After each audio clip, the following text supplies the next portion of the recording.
Biggest thing I hope you guys take away from this is how our mixers fit into the whole mixology trend, the mixology craze that's going on now.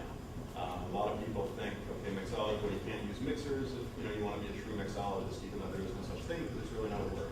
So there can be no such thing as a true mixologist because it's a made-up word. But we're hoping that you realize that what we have to offer, we can give you some shortcuts, we can give you some great avenues into getting to the finished product, which is what it's all about. We're going to have a real quick Q&A at that time, but and of course, since it is the mixology, we'll have a beverage or two. So with that, I'm going to turn it over to my esteemed colleague, and I'm going to be calling on beverage number one. Doug's going to start mixing up some of the cocktails that we have for you today, which will show you some of how our Finest Call line works well into the mixology side of your industry. What I want to talk about is a little bit about the differences of our product versus what you're seeing in the industry today. So this is a little bit of a sales pitch, but it also will help you understand our product a little bit more thoroughly. So really, what is in the bottle? What do we have in the package? Our juice content varies by product, but what we boast and are very proud of is that we have the highest amount of real fruit and fruit juices, yet in a shelf-stable format. So when you start talking about competitive sets, we talk to the competitive set of Island Oasis. We talk to the competitive set of Minute Maid, which is the Coca-Cola product. Dailies but they're kind of in our same format. They're kind of a shelf-stable format. So we're talking about the flavors that we use, the colors that we use. Everything that we use is the finest that the industry has to offer. And quite honestly, the technology in flavoring and coloring and those things has come such a long way that our product too has improved as we've, from when we first launched it. The competitive differences that we have, there's going to be a lot of different things that you're going to find in the industry. We mentioned the juice content. I'm going to get later on to another slide here talking about our package specifically.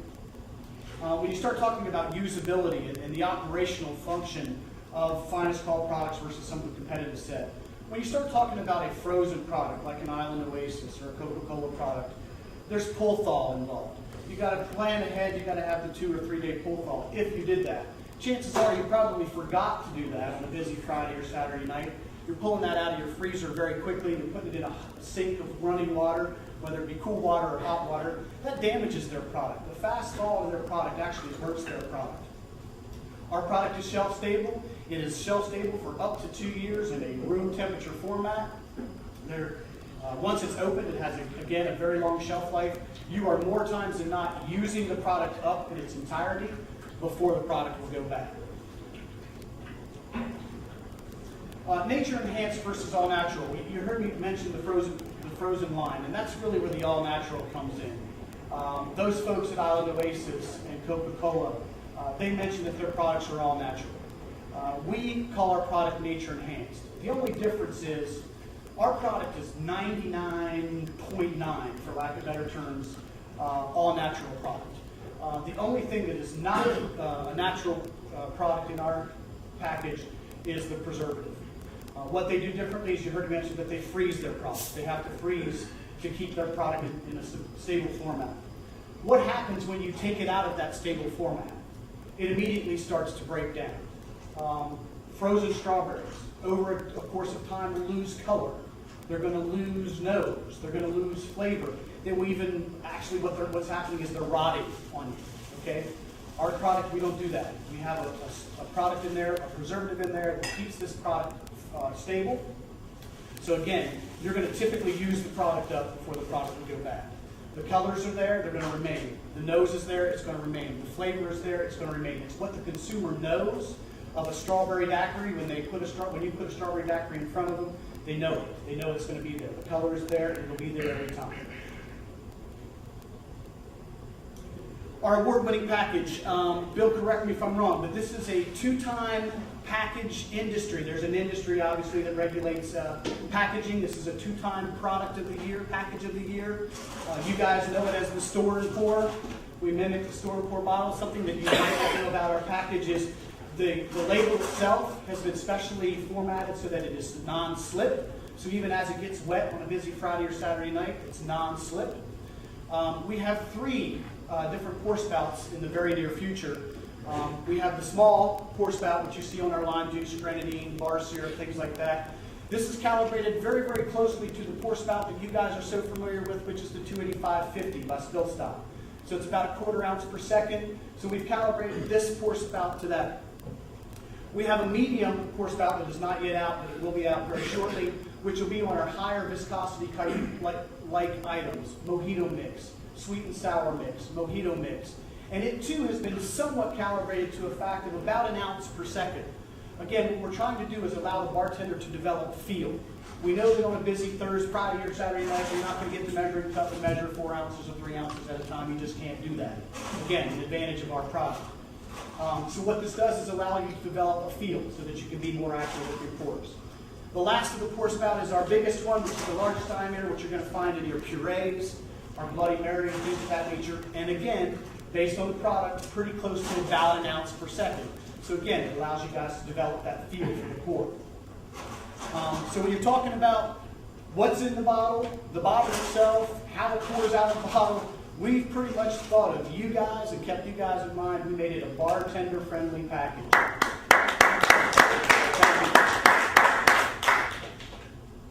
Shelf life, I've already mentioned a little bit.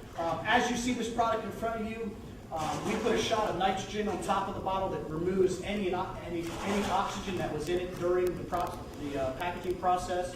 That allows it to stay in shelf-stable format, and for 24 months, this product is still good. It's still good 24 months from now. If you take that seal off, those shelf lives change per product. But again, a very, very long shelf life so that you have a very consistent and very high-quality product at any point in time. Is that shelf life based on refrigeration or? Refrigeration only helps the product, sir. You don't have to. We do our shelf lives in room temperature formats. But if you're going to take it out of the rail at night and put it down in your cooler, which we recommend, obviously, it only lengthens the shelf life. We've already really talked about the benefits versus frozen.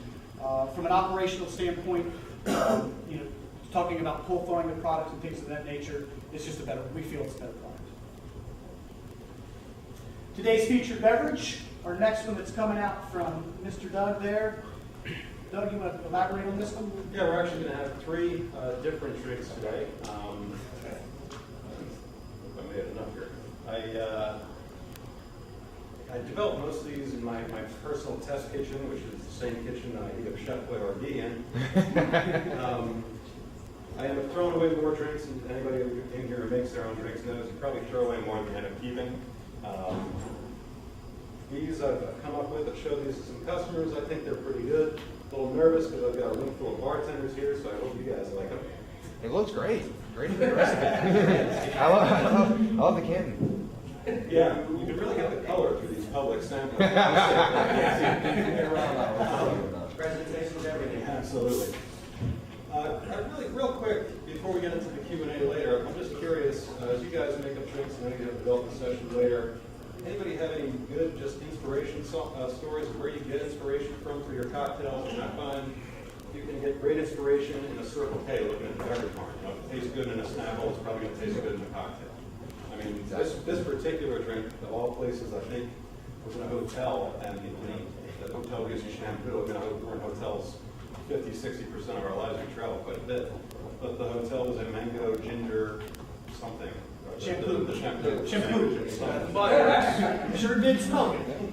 And I said, hey, that might make a good cocktail. So if anybody wants to share any of those, please feel free. This is basically it's a variation on a Moscow Mule. You guys are probably familiar with that cocktail. It's simply vodka, ginger ale, and lime juice. We've added our mango puree to this. You can see the parts there, 1.5 parts vodka, 1.25 part Canton ginger liqueur. This stuff is great to work with. This stuff that I don't have here in front of me. I think it's back in the box there, Jim. You looking for? That Canton. Yeah. It's got 3/4 ounce of our mango puree and ginger ale or ginger beer top, whatever you guys have in the house. We're using ginger ale today, so I'm going to pass these out. I'm going to line myself.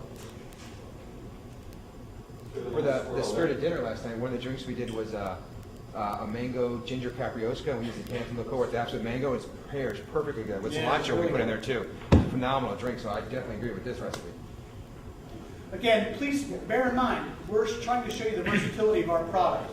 You can still be a mixologist. You can still play with the flavors in our rainbow of flavors and be a mixologist. Again, there's a little bit of a stigma out there that you have to use all fresh products to be considered a mixologist. And really, our point today is to show you that you don't. That's not necessarily true.